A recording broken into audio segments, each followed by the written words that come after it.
Welcome to the Wealth Without Wall Street podcast, your guide to understanding how to get out of the Wall Street rat race and start your own mailbox money lifestyle. Now, don't let these handsome Southern draws fool you. These financial minds are teaching our country to enhance savings, increase cash flow, and create passive income, all without the help of Wall Street. Are you ready to break through? Now here are your hosts, Russ Morgan and Joey Murray. Welcome. This is the Wealth Without Wall Street podcast. Your host, Joey, the Italian Stallion Murray, joined as always by Russ, the Idea Guy Morgan. Joey, did you know that I'm competitive? Are you breathing? Absolutely. I mean, I went on a date with Megan this weekend, and it was right after I'd finished playing a board game, Monopoly, with 3 of my daughters.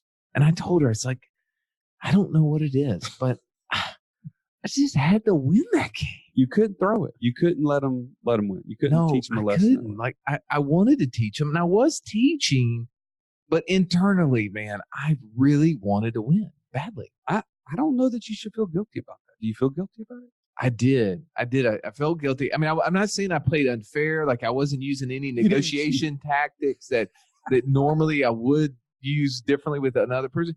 Like we played the game differently. Have you ever played Monopoly by the real rules?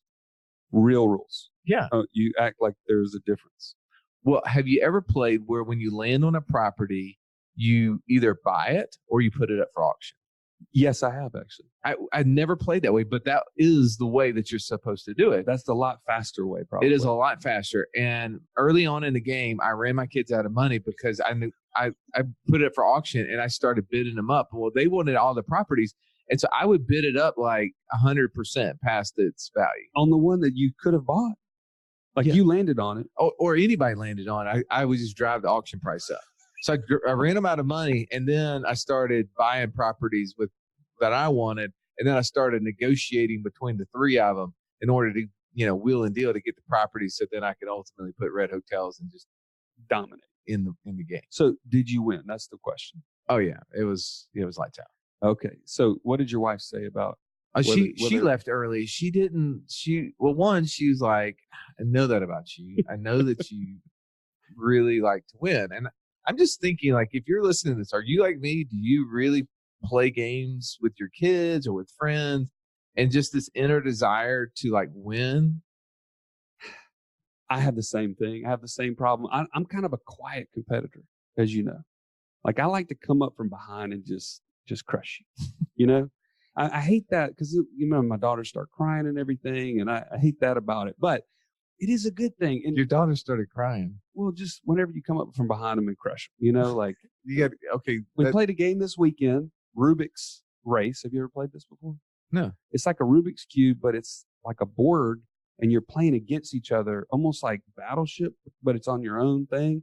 And then once you get to the right organization of the different tiles, you slam the thing down on your side, and then you win. Okay, because you're trying to match. So how did you come up behind them? Anyways, I'm just saying, like, they think that you don't even have a chance, and then all of a sudden it's just like, wham! Oh, you're kind of the sneaky.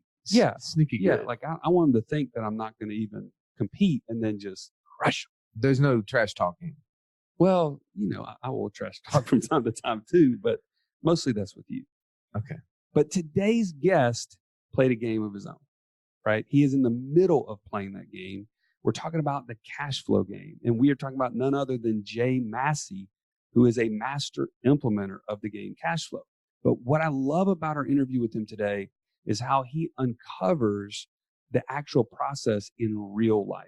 Anybody can play a board game. Anybody can get competitive on that end, but he shares how he had to get competitive at a whole new level. Well, when you're listening to this interview, you're going to hear the trials. I mean, he and his wife had some health issues that set them back that actually propelled them, though, in life, where he had to figure out, as you said, Joey, he had to figure out the rules and had to figure it out because it required, it was the difference between eating and not eating. Life and death. It was the difference between paying the hospital bill or not paying the hospital bill. That's right. Yeah, I am just inspired by what Jay has to share with us today and what he didn't share which I cannot wait to hear his Q&A, because there's so many things we left on the table. Am I right? Oh, well, we always leave things on the table. As you know this, as you listen to us. That's why you love us. We talk about lots of things. We make finance fun. That's our goal. And Jay has a podcast of his own, the Cash Flow Diary. I encourage you to go listen to that, because he's constantly bringing value. He's done tons and tons of deals. He understands the insides of real estate, and he's going to share with us. And you're going to kind of hear throughout the time that not only has he learned how to trade things like on eBay personally, but then started doing that from a real estate perspective. And now he's got a whole new lease on life as he starts to look at how to do short-term rentals. Lease on life. I like how you just ended that. Let's not talk any further, and let's jump straight into this interview with Jay Massey. If you've been listening to our podcast, you're like, man, I love what you guys are talking about. I want to build passive income through one of these 5 pillars that you're talking about, but how do I do it? Stallion, tell them it is so easy. So easy that we created the longest URL possible. So you may want to write this down. freecall.wealthwithoutwallstreet.com. Go to freecall.wealthwithoutwallstreet.com and you can set up your call with one of us. We're excited to talk to you. Welcome into the show. We have Jay Massey, the illustrious master facilitator of the cash flow game, live in the studio. Welcome to the show, Jay Massey. How are you? So far, so good. I feel very fortunate. Man, well, we're excited to have you. And as we were talking pre-show, I love to start off with your story. And as I filtered back 500 episodes to get back to the very first one you did, which amazingly, it actually was very interesting. Unlike, I think, probably our first episode. Yeah, don't go back and listen to ours. We had no clue what we were going to be talking about. And it's probably changed 5 times since then. But there was a series of events that happened in your life that really changed your course, your direction. Right. And it was what goes on in our life makes us stronger. It builds our faith. So I want you to take me back to the moment, to the time where your wife is pregnant, and all of a sudden you guys realize something was drastically wrong. Take me to that moment. What was going on? Well, yeah. I mean, if you can imagine. So at that time, I was self-employed financial planner, was helping people with their 401ks, retirement plans, that type of thing. That was the world I understood. And she had a great job at the time, and she was the double college degrees, all this stuff. Anyway, everything that you're supposed to do in life, she did. I did all the opposite. Anyway, and when she's pregnant, she has a condition known as hyperemesis. For those of you who are not, up on the medical, it simply means she couldn't eat or drink while pregnant. And that caused a lot of stress. I decided to go play volleyball. I jumped, I landed on a guy's head, punctured my lung. Being born with asthma, I could not walk and talk simultaneously without fainting. I say all of that to say one thing. That was the first time I learned the lesson that I didn't need a job, but I needed a source of income. And that was the problem, is that I didn't have a source of income that was not dependent upon my physical or her physical ability to get to and provide value to the marketplace. So we learned the hard way by having a whole lot of no money in a very short period of time happen to us, and not being able to physically do much about it, and just literally sitting watching it happen. Because when I was listening to your story, you basically were forced with the decision to go find a job or to sit with your wife, who was in a really dire situation. If I remember right, you said that like literally she almost died several times. Yeah, almost twice. And that's why it was crazy. That's why it's like, how do I focus and be good at anything when at any moment? And if you can imagine, and I know for those that fathers out there or men who've ever expected a child, you remember when the due date gets near, how your phone becomes precious, because you're like, every ring, is this the one? Is this the ring? Is this the ring? Well, it was just like that, but is this the phone call where they tell me my wife is dead? Wow. And it was stressful. I can't even begin to tell you, but at the same time, we needed food. We needed, electricity, water, all the things that it takes to still live were still present, and it had to happen somehow. And because we didn't have a source of income outside of our physical labor, a source of income that was disconnected from time. I had to figure out a way to make something happen. So take me back to that point. So that's the turning point where you realize that there's a problem. Up to that point, like you said, we're doing the things that you're supposed to do. She got the education. She got the good job. You have a decent job. You're in financial advising at the time. So walk me through from that point, what had to happen to change that problem? We even had the 6 months of expenses set aside because, hey, we were going to practice what we preached. Right. And we found out that 6 months wasn't enough. No doubt. And what started happening is we started selling our personal possessions on eBay because that was the only thing I could think of. So I literally would go in the closet, go, okay, we're not using that. Let's put it on eBay and see what happens. I'd start at 99 cents. And if it got $1, great, because it was one more dollar than I had. And it's $1 I could now turn into eggs or milk. And that mattered at that moment. That's all that mattered at that moment. And this is why I know today, beyond a shadow of a doubt, anyone watching, hearing, listening, anything in the sound of my voice, if you have the capacity to hear us right now, you have at least $3,000, many of you $10,000 in your garage of stuff that you are not using that needs to be on eBay right now and could go to someone else, provide more value. I know that it's there because after we ran out of our stuff, I started asking friends at church if I could have their stuff, which then turned into intentionally going to other people's garage sales and finding their stuff that they would sell for $1, $10, $15. I would do quick research and figure out that, hey, this is worth more than that if I put it on eBay and expose it to a larger market.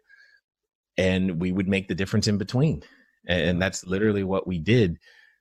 And I it's amazing to think back, but this was literally tens of thousands of dollars per month of doing that, which meant hundreds upon hundreds of shipments and trips and back and forth to the post office and the amount of boxes and everything, while somehow still trying to make time to go to the hospital, to make sure that I was still being my oldest, was still around at that time, obviously, and take care of myself because I was having trouble, like I said, walking and talking simultaneously. I had to find something where I didn't rely upon my physical ability to walk and talk simultaneously.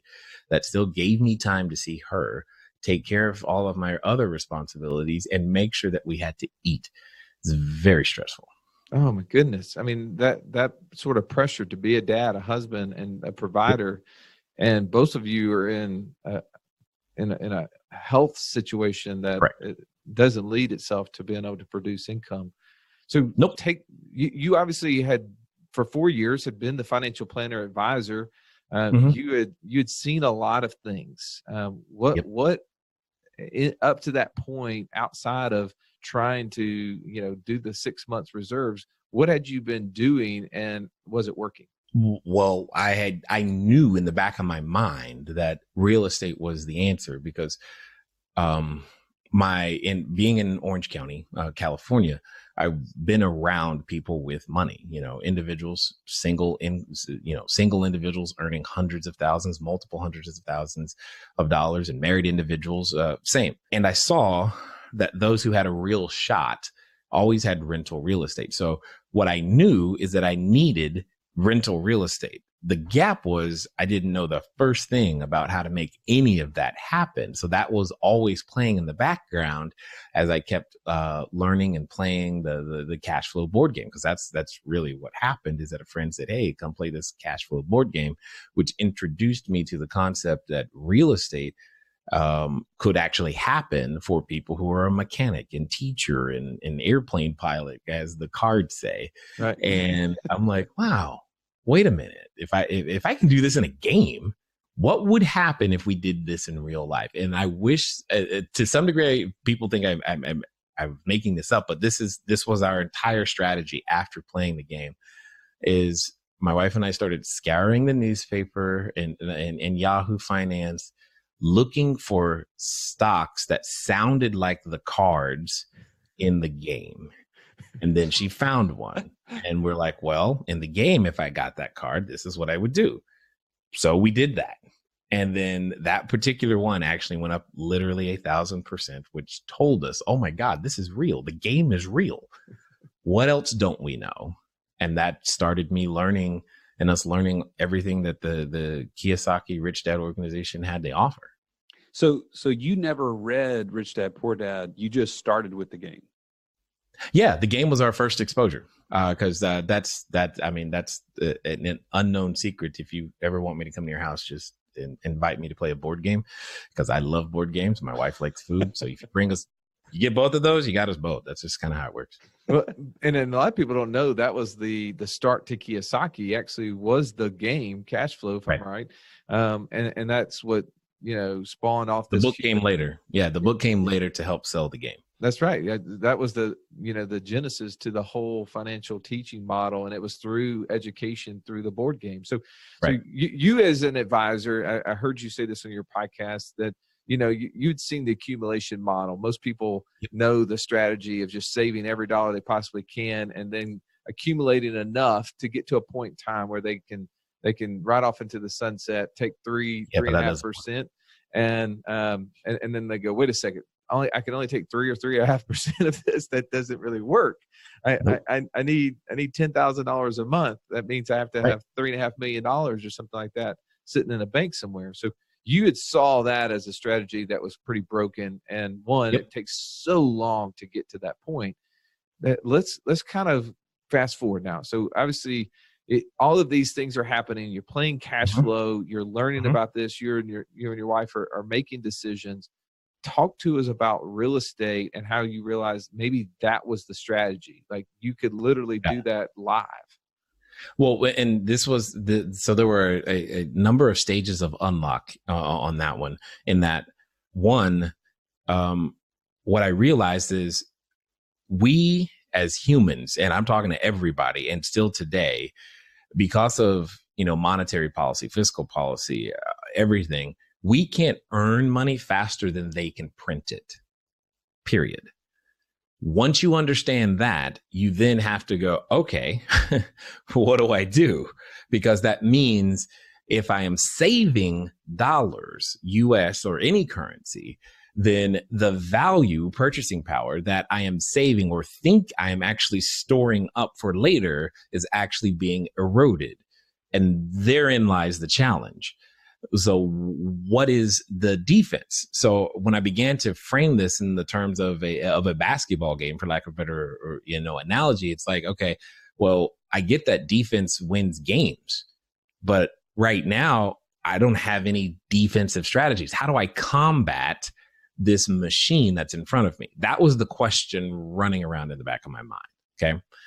And what happened is that in the middle of doing all of the stuff with eBay, a friend of mine sat me down one day at lunch and said simply, you need to become a real estate investor, which sounded crazy to me because everything I had learned to that point said real estate investors had credit and money, neither of which I had at the time. Right. So, credit score of 398 and literally no money because, I had to sell stuff on eBay. I'm like, and then again, oftentimes as humans, when we're presented with an opportunity, we go straight to what we don't have. I'm not qualified, and here are all the reasons, right? And for whatever reason, in this particular case, I didn't do that. And I just simply said, well, you're going to have to show me how, because I don't have all of these things, but I'm willing to try. Tell me. I was desperate enough. I was no longer in a position to pretend that anything else I was doing was great. And I was willing to now accept someone else's ideas because I had to just come to the realization that my best thinking created the situation that we had. And this is still true today. If you're unhappy with the situation you currently have, your best thinking created it. Now that you got that, then the question becomes, okay, what are you going to do about it? And I started doing wholesale transactions. That's where, and what's interesting is that someone made the connection. They said, what you're doing on eBay is a lot like wholesaling in real estate. And I'm like, explain. Tell me more. And there's like, yeah, you're buying stuff at a discount, selling it at a discount really quickly, right? Yes. Well, that's exactly what you do in wholesaling, except it's houses with more commas and zeros. And my wife was the one who figured that out. So understand, first she finds the stock, then she figures that out and tells me and says, this is what you should be doing. Because I was going a completely different direction. I was chasing really big dollar signs with short sales and other stuff. And she's like, you need to be doing this. And then I stopped. I was like, okay, well, then let's do that. And what that evolved into was where we would buy and sell houses, sell them for $2,000 to $26,000 in profit to us difference. So that was the delta we would earn, but we would do so in 72 hours or less, which then led to the first time we had made 20 grand in a week. And I'm like, hold on, wait a minute. My credit score was still 398. We're still squatting in bank-owned property, running from the police, trying not to get evicted. We're doing all this stuff in real estate that supposedly isn't possible, yet I'm holding in my hand closing statements and checks, and I'm looking at money in the bank going, how many other things have I always been told or assumed were true are actually not true? Because I have the physical evidence in my hand now. And I'm like, you know what? Let's just go see how far we can run with this. Because you just taught me a skill. That's all I need. I'll do it. I'll repeat it. And that's exactly what we did. We did well over 200 wholesale transactions. We got introduced to the tax man because I didn't know what I didn't know. And then I'm like, well, I don't want that to happen again. How do I fix that? Right. And someone said, well, you need to keep the properties. And I'm like, well, how do you do that? Because I didn't know how to do that. I knew how to get them real fast, sell them real fast. Right. But how do you keep them? Which led to us learning to raise capital. And then which then led to under what I call our house collecting phase, because that's what ended up happening. We ended up collecting hundreds of houses, and then we traded all those in for apartment buildings. And then we started trading some of those in for commercial, and then we eventually got to cell phone towers, et cetera, et cetera. But wait a minute, you just switched games on us. Like you were on the cash flow game. It sounds like you're now doing Monopoly. You trade the correct. In That's for the exactly hotel, what happened. Right? I mean, yeah, the 4 green houses for the 1 red hotel, because I forget where I was, but I was actually in a training with Robert Kiyosaki, and he had said that very thing live to he's like, yeah, trade in 4 greenhouses, red hotel. I'm like, that makes sense. So I'm like, okay. And then that combined with my CFO at the time said, and she addressed me and she said, Mr. J. Matt, because I was excited. I had just closed the deal, got another $200 a month of passive income.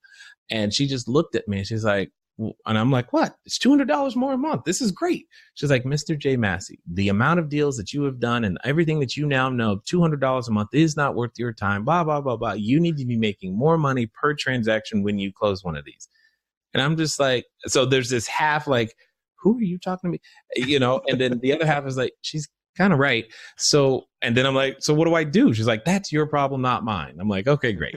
But that's how we ended up in apartment buildings, because what happened is shortly after that, I was doing a cash flow event, training some people, and someone in the audience specifically said, yeah, it worked. What you did, it worked for houses, but I bet you it wouldn't work for apartment buildings, which was more than enough to send me down the road to prove them wrong. Of course. And that's exactly what I did. Yeah. So we went out and started collecting apartment buildings for a while. All right. I have a quick question. I'm going to jump in here. Go for it. So you just mentioned one person that challenged the way you think about how much your time was worth, right? Yeah. In that case of the $200 a month of passive income, she's like, wait a minute, you're beyond that. To me, I refer to those as moments where my lid was raised. Yep. Who were some of the other people, maybe just a couple examples where it sounds like that's what was happening in this whole journey for you. Your lid kept getting raised. What are a couple of other examples where you remember that happening?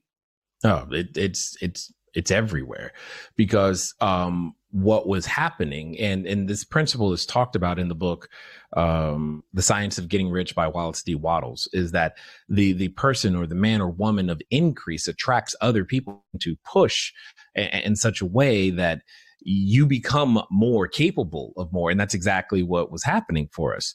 So, and oftentimes it was internal people who said things to me like that. One person made me a clock. On that clock, they replaced the numbers around the clock with dollar amounts to where at the 12th position was $500. So that was the minimum. So the thought process was, if the activity you're doing cannot bring the company at least $500 every 60 minutes, every hour, then you personally don't do it. It doesn't mean it doesn't need to be done. It means you don't do it.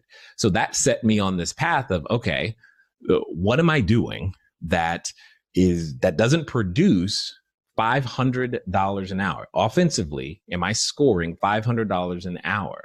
So back then, that was what that meant, hey, so that meant I hired an executive assistant, because you got to get rid of your calendar. Someone else was doing the bookkeeping, the accounting, the tax preparation, and the future financial planning for the company. Someone else was running payroll. Someone else was literally interfacing, because at this time, you've got to understand, a portfolio that spans multiple states and hundreds of units and lots of buildings, it's a lot of responsibility. So you can say, I'll just put a property manager in there. But passive doesn't mean uninvolved. So we had a full-time person who was interfacing with all of our collection of property managers on a daily basis, making sure that everything that needed to run and needed to happen was happening, so we could continue to provide the clean, safe, affordable housing. All of that was stuff that I had previously been doing that no longer needed to do, which then gave me time to focus on the whatever the bigger things were, the bigger relationship building, et cetera, speaking, and the public engagements. Or, well, once you have a portfolio that's large enough, you're going to spend a lot more time with politicians than you may want to. So you've got all of those things to deal with, is exactly what was going down. All right. So one thing, a lot to unpack there, but one statement that you made, which I definitely want to pull back out, because this is a common misconception as it relates to creating cash flow, to creating passive income being greater than our monthly expenses, is that it is passive. And there's this thought process that, man, I just want to hand it over to somebody else and let them do it. Yeah. No, that's how you lose. Unpack that for me. Yeah. talk to the unpassive nature of passive income. Yeah. So no matter how much, so when I say passive, what I want you to begin to think of income that you aren't necessarily value, that is being created, but doesn't necessarily require your daily involvement. Meaning, right now, as we're talking, inside of our short-term rentals, value is being created right now. But I'm talking to you, right? I'm not cleaning, I'm not selling, I'm not reserving, I'm not handling any of the customer. That's someone else's job. That value is happening. Therefore, I'm free to go create more assets, more in some other way, shape, or form. Now, that doesn't mean someone isn't watching over it, and I'm also watching over them. There's always a law of maintenance in effect. So, in fact, I found this out because I tried what you're talking about. And what ended up happening is that the property manager ended up embezzling well over $800,000. And that was a really bad day, let's just say. And so at the end of the day, you have to watch. You can't just go, well, it's all going to work, nor can you go, well, everybody's going to do their job, because they're not. I mean, I know no matter how much you want to go, well, they all got your back. To a point. Right. And you don't know when that point is, and you need to make sure that all of those things are there. That's not to say don't trust people, but it is to say trust but verify. And create structure for that environment. We do that with kids, with employees, with people that are managing money and helping us manage assets. We have to have structure. We have to have control measures. We never give all that control away, because like you said, then bad things start to happen. All right. Yeah, So and it's not because anyone is trying to do anything bad, but it's because they're human. I mean, if you go unsupervised with no accountability, well, duh. yeah. Same thing's gonna happen there. There's a reason the IRS says April 15th, or That's for right. some of us, October 15th, Right. is the deadline for getting those taxes in. Because if they didn't, you wouldn't. Right. Well, Period. 100%. there's a famous Absolutely. law out there, Parkinson's law, and it's that concept of the demand will rise to equal the supply. Yep. You give me more time. You know what? Suddenly it takes longer. That's right. Absolutely. No Absolutely. no doubt. And you just have to understand that. The thing that I think, though, that's really missed about understanding passive income is what it actually takes. I mean, and again, being a male, I've never given birth, but it's very similar in the sense that you have to create something, and that creation of an asset takes effort, energy, and time. And just because you created it doesn't mean you're done, right? You don't get to just create the child and then go, cool, you're here, good luck. No, that's to some degree, that's when the work really begins, right? And you have to help that child grow up and become something. And the same thing is true here with every asset you create. You have to realize that energy is energy that gets stored and released every time the marketplace derives value from it and takes it and consumes it in some way, which is the fundamental misuse of time that most people are still doing to this day, because we just don't understand how to make an asset. I mean, and today it's never been easier to make assets than it is right now, in my opinion. Okay. All right. You can't just throw that softball out there and not expand on it. So why do you think now is the time to create assets the easiest of all time? Well, because it's you have to ask yourself, what does the marketplace place value on? There was a time where typing was the skill, right? But now, 4-year-olds know how to type on iPad. That was the skill. That is not today's marketplace. Today's marketplace, though, does reward individuals who can create a podcast, for example, who can learn how to do a live stream, who can provide value in terms of actionable knowledge, or who are willing to, take their knowledge and deconstruct it in such a way that it can help someone in many different ways. It's what we don't know that has always hurt us, but now we can know so much, and it's so accessible to us because of devices like these. These small little devices give every human on the planet the ability to create an asset. So, and I look at every video, every podcast, every article, every tweet, every image on Instagram. Those are all assets, right? And you take the time to make them and provide value to someone. Over time, you build what is the number one commodity today is attention. And if you can learn to attract, keep, and then eventually monetize someone else's attention by providing them something that they consider valuable, you're good. And all of us have the capability of doing that, so long as you have a cell phone. So long as you have that, you have what you need to create an asset. Before, there were gatekeepers to those assets. Yeah, barriers. But they're gone now. This is happening because the barriers have been absolutely shattered, right? And the preconceived notion of what someone who lives on assets looks like has changed completely because of the internet and its interconnectivity and the platforms that have been built on top of that connectivity. And those are the things that we as entrepreneurs should be paying attention to is, well, how can I turn that into an asset? Because once you've learned to create an asset, and then you learn how to market that asset and sell that asset so it can provide value to someone else, you just keep repeating that process over and over again until you have enough assets that are producing the results that your company or that you need to produce in order to be out to be out there in the marketplace. And what's so great is that there isn't something, any one person watching me right now, you can say to yourself, and if your brain said, well, I don't know real estate like you do, who's going to pay for that? I don't care what you know. The fact that you know something, have had an experience of any kind, is valuable to somebody. And so much to say, even if you've never, or feel like you have never had success at anything, I'm telling you right now, you could go write an ebook on the 101 ways you tried something and failed, and never tell them how you did it right. And that ebook would still go well. That's right.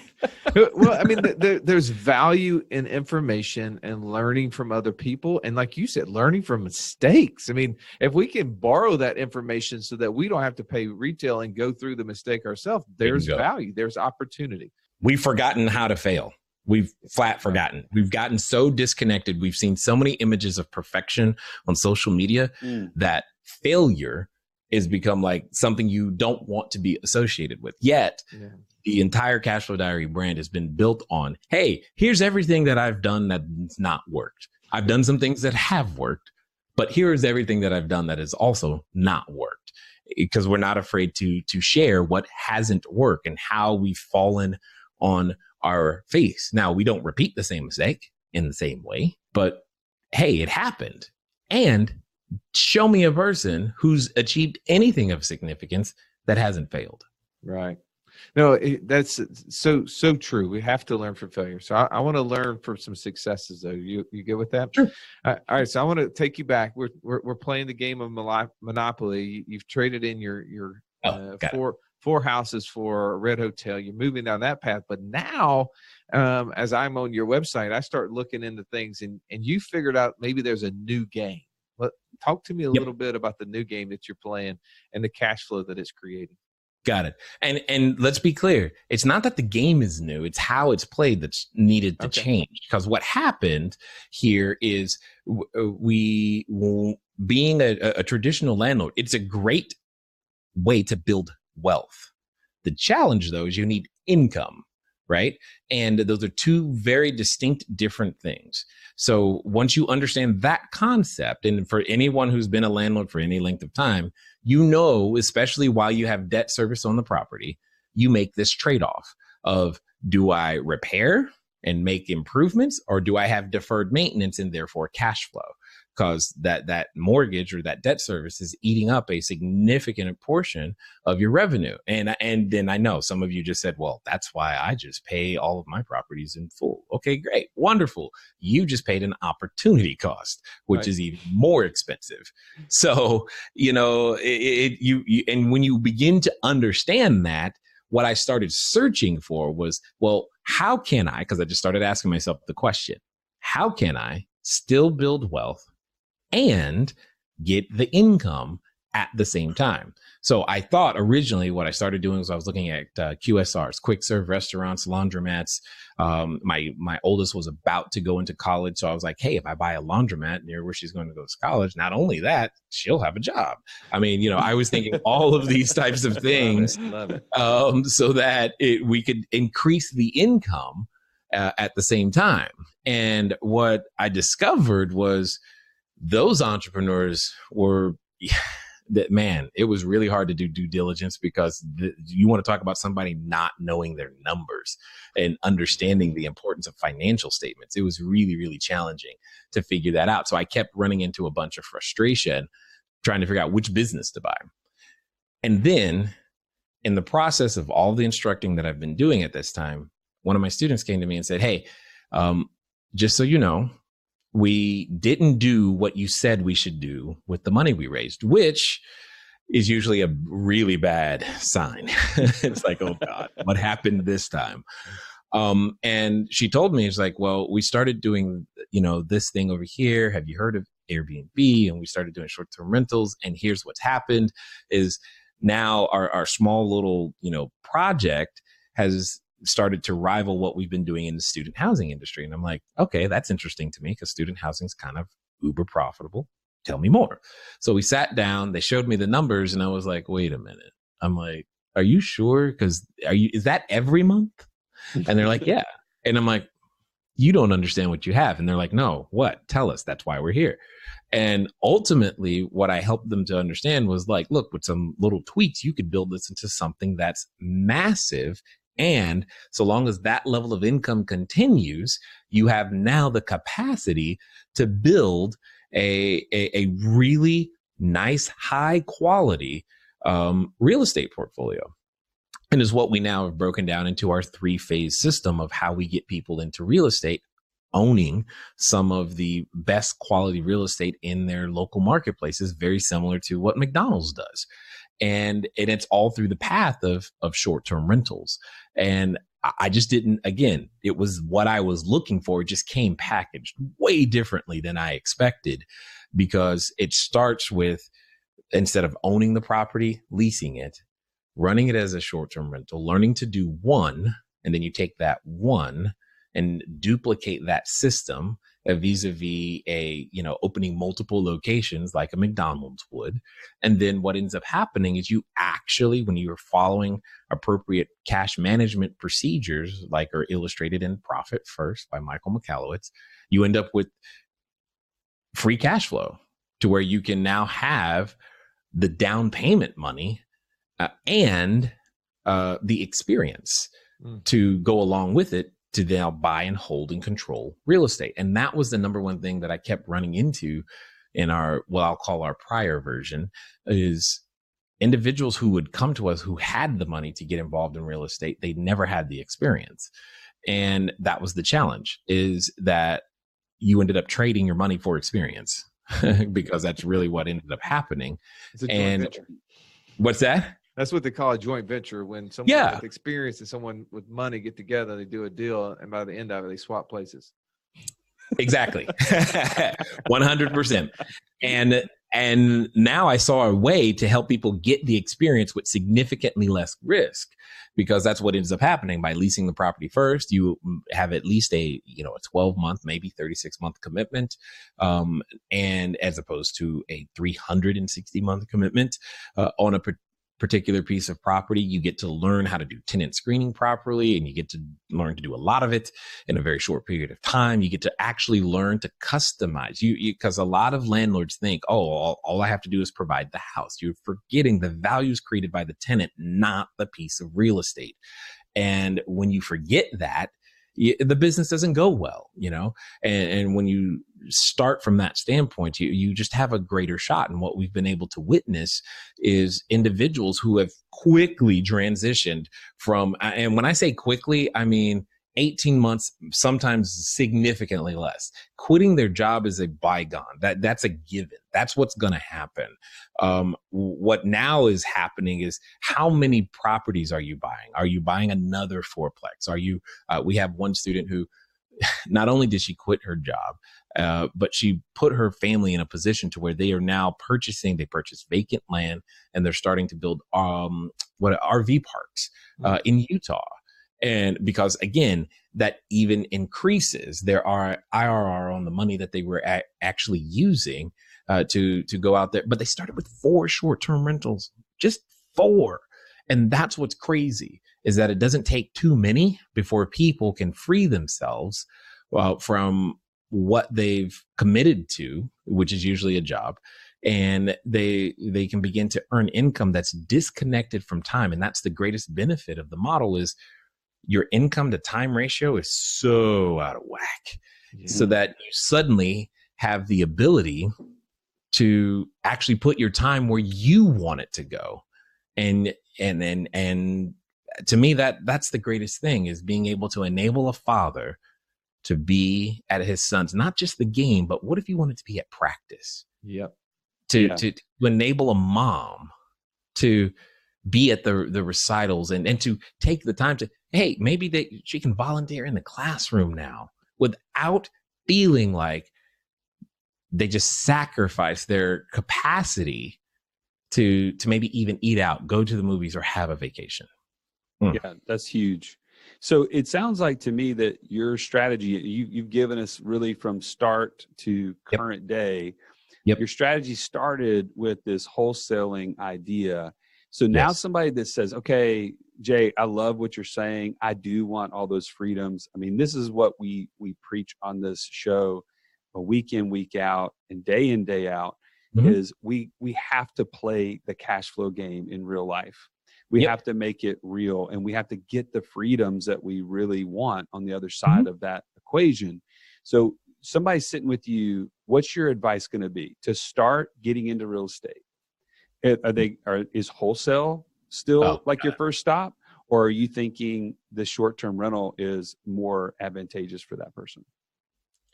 And not to sound arrogant or anything, I'm not thinking. I now know for certain, because I've had the privilege of teaching all across the globe, cruise ships, many different continents, many different nationalities, many different languages. Humans are humans.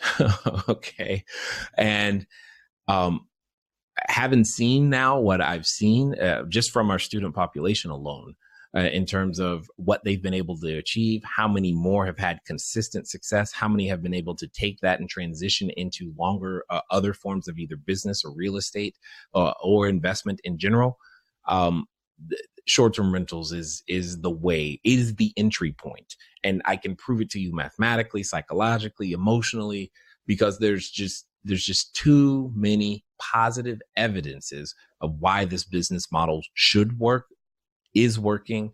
Time has come, and is absolutely what the marketplace actually needs right now, as opposed to more traditional real estate. That's not to say that traditional long-term stuff doesn't have its place. It does, except because of the barriers to entry, just like the internet, there was barriers to entry for media and television and all this other stuff. Those barriers are long overdue to be broken down.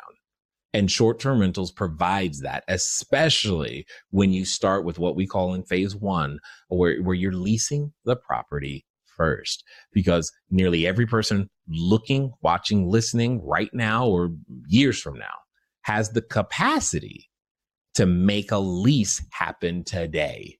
Yeah. Right. It's not a if it can happen. It's yes. Now you're confronted. Will you actually become the person that does it? So knowing what it takes to do wholesaling, it's a great way of doing real estate. And everything that I have been through, from wholesaling to international real estate, cell phone towers, commercial, everything I know, if I was starting over today, the only thing I'd be focused on is building short-term rentals. And I don't care how much money you have, because if you have a lot of money, what you don't have is experience, and you really need to build short-term rentals. You just need to build a whole lot of them so that you get the experience quickly. Because when you do the math, like if you were sitting on $250,000 right now, I know and I've seen that same $250,000. So you have a choice. You can go buy a building, wonderful. Or you take that $250,000 and you put it into a short-term rental model. With $250,000, you're probably going to come out with somewhere between 8 and 12 short-term rentals. Those 8 to 12 short-term rentals will give you your $250,000 back in 18 months or less on average. That's what I've seen. Okay. And now when that happens, you've got your $250,000 back and you have your 8 to 12 rentals. So now you have a choice. Do I do it again, which most people choose to do? Or do I let this business then keep producing that $250,000 so that you have the capacity to now go buy as much real estate as you want every 18 months? And that's really the difference here, is when you have this machine that can produce this for you, you can go buy higher quality real estate, keep your real estate in the best shape possible, have the income that you need while building wealth. And for many, finally being the example of the parent that you've always wanted to be. I mean, you've told your kids you can go be anything you want. And now they have a shot at seeing you do it first. Man, massive nuggets right there, Stallion. All right, so there's so many questions that I want to dive down to this, but I'm here. This is a podcast, and This is not good. This is not an audio book. All right. I So wish we had like a 4-part series right about now. Edit, Joey, edit as you see fit, but ask away. Edit as you see fit, but ask Joey, away. don't you wish that there was a place that we could go and do a live Q&A and like ask deeper questions of Jay? Golly, if only there If was only. a place. If there was You such know? a place that we could go and do that, man. Jay, this is going to be awesome. I can't wait till we dive into the live Q&A with you next week. And when we do that, we're going to dive into how you get started. Sure. And there's going to be lots of nuggets. Now, even in that, all the nuggets won't come out. So people are going to want to find you. They're going to want to find out how to get access to your courses. How can they get your content? Tell them how they can do that for us. The easiest thing to do is to type cash flow diary inside any social media site, and you'll find us because that's us. And on our homepage, you'll see a link to our standard presentation, which will give you the basics and understanding of how short-term rentals work in our methodology and understanding of it. And at the end of the day, I just want to be really transparent and clear. I have tried 90-minute presentations. I've tried 3-day presentations and of 8 hours each day. I still don't get through it all. It's a one way of saying that there's a lot to learn. Yeah. And I don't want that to overwhelm you. I want you to just understand that, you know, you've spent decades, years becoming the person that you are. And now you're just being invited to become a different person, and that takes time, and there's nothing wrong with that. You know, whoever told you that passive income happens in a 3-day boot camp overnight, well, that wasn't quite true. And over time, we can help you make the transformation. So again, just go to cashflowdiary.com and you'll be able to definitely catch up with us. Man, this is awesome. Can't wait to get into the Q&A, learn more about it. Thank you so much for stopping in and dropping nuggets with us today. Anytime. And as always, thank you for listening to the Wealth Without Wall Street podcast. Please tune in next week for our next guest. Dad, do you have to go to work today? If you're tired of having to answer yes to that question and you're ready to stop trading time for money, join Russ and I on this journey to financial freedom at community.wealthwithoutwallstreet.com. This is the place where you can take control. You can pick your own path and get there faster. Go to community.wealthwithoutwallstreet.com. This has been the Wealth Without Wall Street podcast. Don't forget to subscribe to the show to break free of the Wall Street mindset and begin building wealth on your own terms in places you understand so that your wealth will never run dry. See you next episode.